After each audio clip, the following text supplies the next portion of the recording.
Welcome back to Sunrise. Coming up on 7:18 now, I promised you an energy update. State Energy Administrator Mark Glick joins us. We had him on several weeks ago, and there was so much going on, I figured better have him back and get a look ahead at 2012.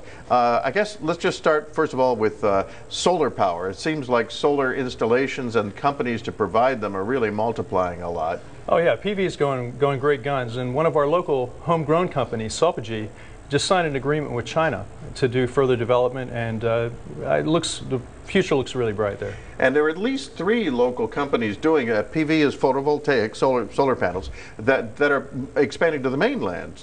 Yeah, no, what we see is actually we've got a lot of great assets. We've got PV, we've got geothermal, we have, of course, wind. And so what we're trying to do is seed all of those companies. We have some locally grown companies. Solpagy is really the leading edge there. But then on other fronts like biofuels, we have Solana, which is working with NELHA, the Natural Energy Laboratory of Hawaii. Near Kona Airport. That's right, and they've just attracted maybe $100 million in investments over the past year. And so that's really bright. And then we also have other firms like Pacific Biodiesel, Maui-based firm. Right, and they do it in Japan, Canada, and on the U.S. mainland.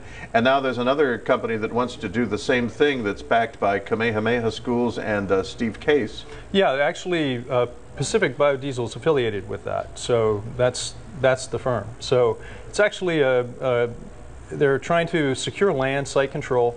And they've got some really promising algae production for biodiesel that we're keeping our eye on. That's something to look for this year. One thing that Pacific Biodiesel has been doing for a long time is they managed to make perfectly good usable fuel out of used restaurant grease, which was really hard to get rid of. So it like solves 2 problems. That's right. It's it's non-food cooking oil. Basically cooking oil.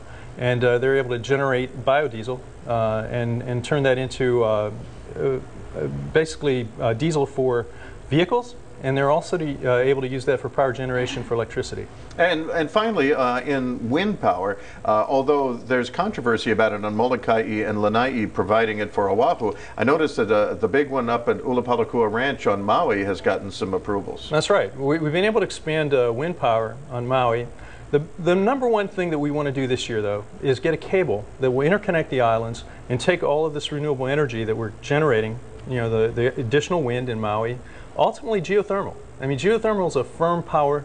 It operates 24/7, and it's obviously, we have it locally here in great quantities. Yeah. So the cable will allow us to bring that energy into Oahu and fundamentally fix prices for many years and lower prices on the neighbor islands. And also anything that has either wind turbines or geothermal under it, that land's being kept out of development. Just one thing to keep in mind. So a lot going on in 2012. Glickson's going to be superintending it. Well, you should do that too. Just keep reading up on it because this is something we all care about a lot. Taizo's got your traffic.